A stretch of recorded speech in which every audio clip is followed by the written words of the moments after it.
Welcome back and thank you so much for staying with us. Well, have you ever thought about your voice as an asset, an entrepreneurial asset? Well, now my guest is here with me and he is the lead baritone vocalist for the Metropolitan Abuja Musical Society. He will help me x-ray the topic, the voice as an asset. Please let's meet and greet the incredible and legendary Matthew Samson Abba, also known as Matt the baritone. Good morning. Good morning, you. It's such a pleasure to have you on the show this morning. Pleasure's all mine. Thank you. Let's start the show this way. How did you discover there was something unique behind your voice and that it could actually have an entrepreneurial value? Well, the voice for me, it was a gradual process. Discovering I have something I started back then singing as a choir boy. Of course, I'm still a choir boy, and started back then when I was in a very tender age, trying to I just believe I got something, and I want my voice to be heard. So I started, and then people started giving me feedback that okay, there's something unique about you. All thanks to late Mr. Achite. So he was my music mentor then. So he told me I got something. I joined the choir, from the choir singing. Then I thought, okay, fine. What has it been? What good has it been? A shocking upon. Why not just go expand your scope? And that got me to where I am now. I started seeking opportunities to go perform professionally, and that led me to competitions like The Voice in Nigeria, which I did. Fortunately got to the finals, and then singing with choral group like the Abuja Metropolitan Music Society. So all this professional platform, has breeded me and gotten me where I am as a classical artist. Performing Getting artist. to The Voice Nigeria is no mean feat. So how you've been able to achieve success from your passion and turning it into a profession. Tell me about the transition. Passion to career to the transition would be, well, as with every other career path in life, you need to first of all get into the system. You need to first of all get groomed, get the basic knowledge you need, to see how to succeed in this particular field. To me, I found myself in the performing arts field, and I got the voice. I do a lot of singing. What is holding me back? There's nothing holding me back. I'm just the one holding myself back to become what I want to be. So I decided to say, okay, I want to take music aside every other thing as an entrepreneur. I want to see how to hone my craft and then see how to get something from it. And I started putting myself out there, making content about me singing, applying for shows, seeking out gig, just doing all about branding. And that was how my passion transit into something, I would say, that's giving me something now. You own a remarkable degree background in music and arts generally. Would you say that all of that has teamed up to get you to where you are today successfully? Yes. I don't know. Everything goes back to the journey. It goes back to the process, because I just didn't, I didn't stand up one day and decided that I want to become Matt the baritone. Okay. There's always been a vision I have in my head to become Matt the baritone. I didn't know I would have a baritone voice. Matter of fact, I was singing in a boy choir. I was a soprano singer. So from there, become a tenor singer, and as growth, I keep evolving, and that's how I got myself being a baritone singer. So you first of all need to have the vision of what you want to be, or what you want to do with your life. Once you have the vision, the rest of it just follows up. That's what I would say. If you just have the vision, you want to become a thespian, you want to become an actor, you first of all, you need to have the vision. You see it in your head, then you see how to actualize it. You start going for auditions, you start applying for monologues, you start doing crazy things as a singer, you start singing to the mirror, you start hearing your voice, start asking people for feedback. So Matt, you were the first baritone singer to make it to The Voice Nigeria in the sense of classical music, a genre that isn't even so popular in Nigeria. How were you able to break that strong barrier and achieve that level of success? Well, it was a competitive one for me, just like you rightly said. Coming from a genre that is not really recognized in this community, this system we are in, it was a hard one. I went into the show with a lot of goddamn talented musicians. They were from different genre, R&B, contemporary, Afrobeat, all of them, gospel, all of them, name it. So well, it was healthy, the competition was healthy, but the good thing is once you got it, once you got potentials, there is no way it can be hidden. And if anybody, even a blind man seated here, hear good potential, hear good thing, they would want to seek for more. They would want to know more about it. And that was how I got past through the blind audition. I was like, you know what, this is the first stage of it. If I didn't get it to the show, I go back home. But I believe because I've never doubted myself for once because I've I've done a lot of work. I've done a lot of work and I know what I got. I believe in myself. So I went there that night, stood in that stage, that studio, opening my mouth, doing the first singing. Bam! I just got a cheer tone, the fastest cheer tone Wow. in the history of one of the fastest cheer tone in the I history of The mean, who Voice. wouldn't give it to you? Your voice is I amazing. was surprised. I chose my coach Waje, The and incredible she Waje. she was really good. She was a mentor. She did a lot of make me to understand a lot of things aside just being a classical singer, how to utilize what I have, my talent in other genre of music, especially that the ones that works here in Nigeria. So I started fusing stuff like a little bit of contemporary classic pop, we call it classic pop, into my singing. I started doing songs that would appeal both the Gen Zs of our time now and also the elderly, so both the young and old. I started trying to balance the stethoscope to make sure I my voice is heard. From there, the blinds to the knockout. From the knockout, I scaled through to the battles, to the live show, and that was how I found myself in the live show because I did my homework. I did my homework, Interesting. and I believed in myself, and thankfully the voice taught me a lot. After the show, I just had to see music aside, outside of the whole classical aspect of it, and see music of in a more versatile aspect, be it contemporary, be it R&B, but there's just a limit to which I can do. Interesting. Having a voice as unique as yours is a huge blessing. Thank You you. know, and one of the essence of this show, why we're doing this show in the first place, is to guide young creatives out there for them to know that having their voice, it's unique and it can be a means of making money. It can be a huge asset. Talk to us about some of the other wonderful opportunities that you have been able to enjoy just from having a voice that is this gifted. Well, for one, everybody wants to hear you.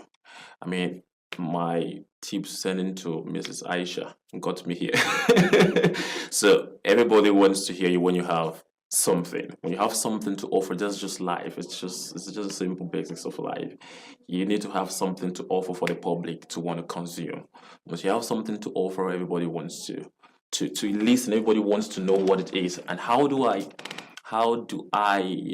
discover that? And how do I How did know? you create your brand identity?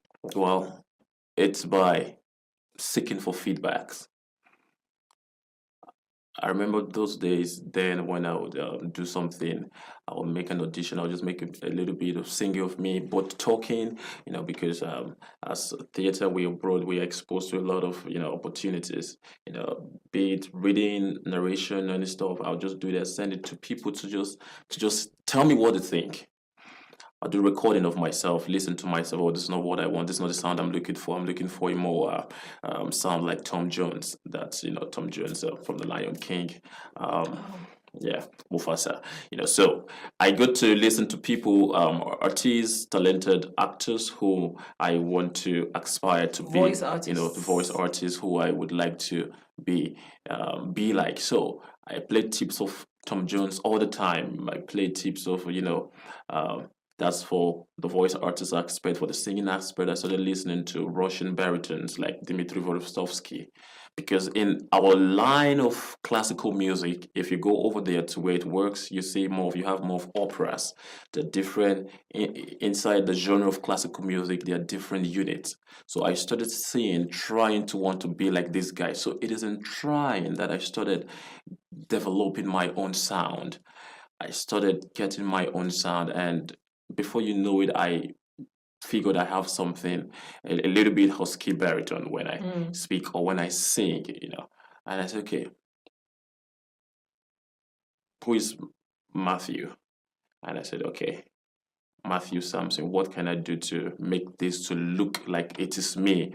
When you say Matt the baritone now, or you call Matthew Sampson, you must add baritone to it because that is my That's a identity. signature. That's a signature. And the whole idea just came in my head. Okay, you know what? Instead of Matthew, why not just do Matt?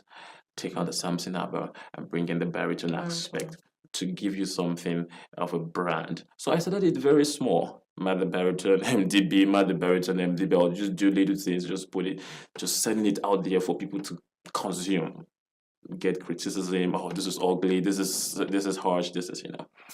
And all this criticism, both the hard ones, I don't learn the easy way. I learned the hard way. If you wanted me to do something and you want me to get it, give it to me the hard way. If you're right, you get me. But if you're not, I'll hit back you. So that's just how it works. So all this criticism over the years, I gathered them together. I have a recession and see how to own them. So I started going for master class, taking master classes. Oh, wow. I started, going through the system, going back to learn the basics of theater and performing arts. I started doing a lot of investment, personal investment on myself, and at the end of the day, here I am. So there should be a little idea of vision. When there's vision, then you should be ready to invest in yourself. You need to believe in yourself to want to invest in yourself. If you're not there, you can't just wake up one morning, think, okay, you're a singer, then you now go all over everywhere telling everybody, selling yourself, this is what you do. No, you need to, first of all, follow the process. Let people hear you sing. I was fortunate to have professional choral groups like Amimuso.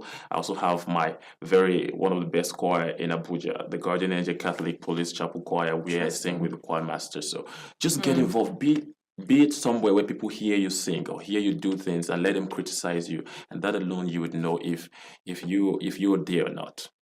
Before we go, a country like Nigeria is musically competitive and vast. I mean, Afrobeat is all over everywhere in the world. What type of future would you like to predict for the classical genre of music in this part of the world?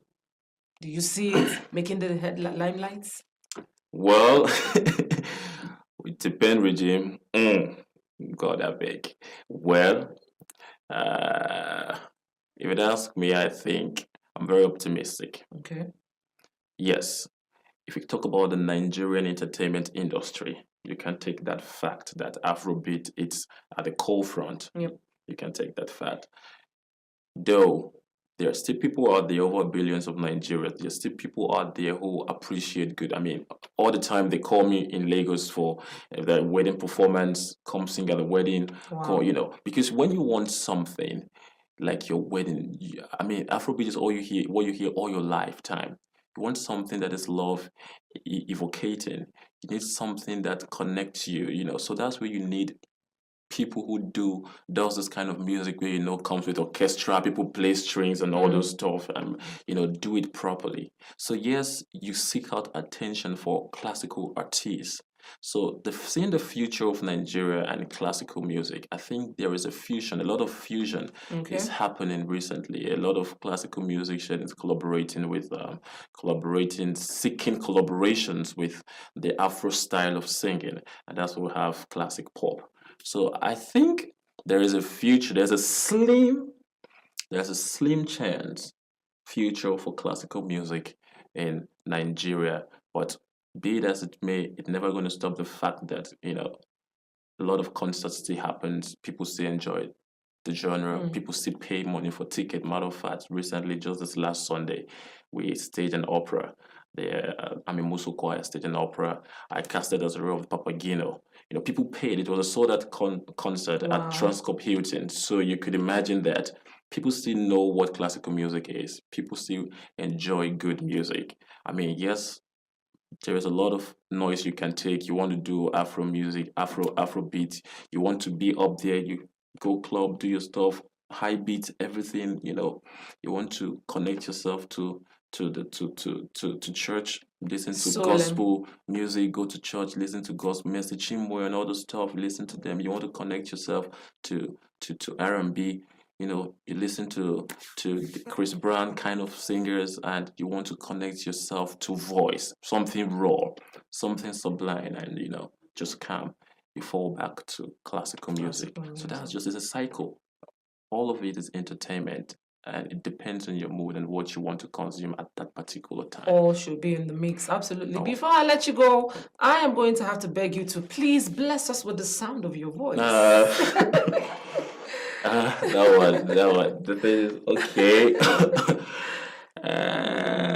What should I give? What should I sing now? Any piece, yours or whoever's.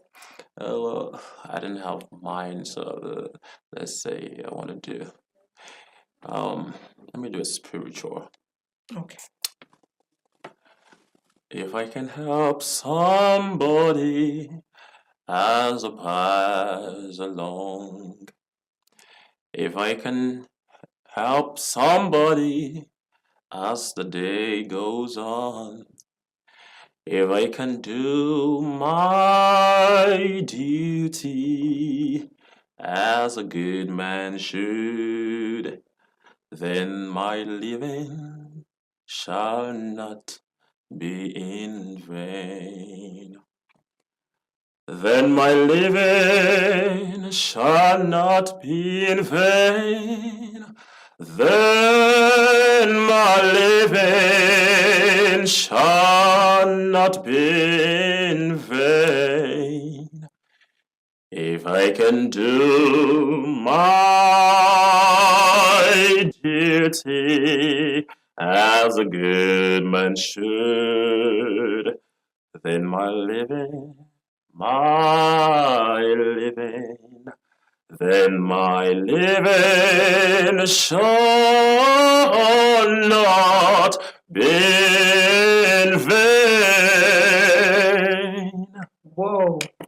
Theater right there. Undeniable talent. Thank you so much for coming. All of us from the Unity Station, we are rooting for you, and we know we'll see your name really in bold lights and gold all over the world. Thank you so much for coming on the show. Well, there you have it, people. Matt the Baritone. Have you considered that your voice can also be an asset? Well, today is a good day to start to try it out. Stay with us on the show. When we come back from the break, there is more excitement.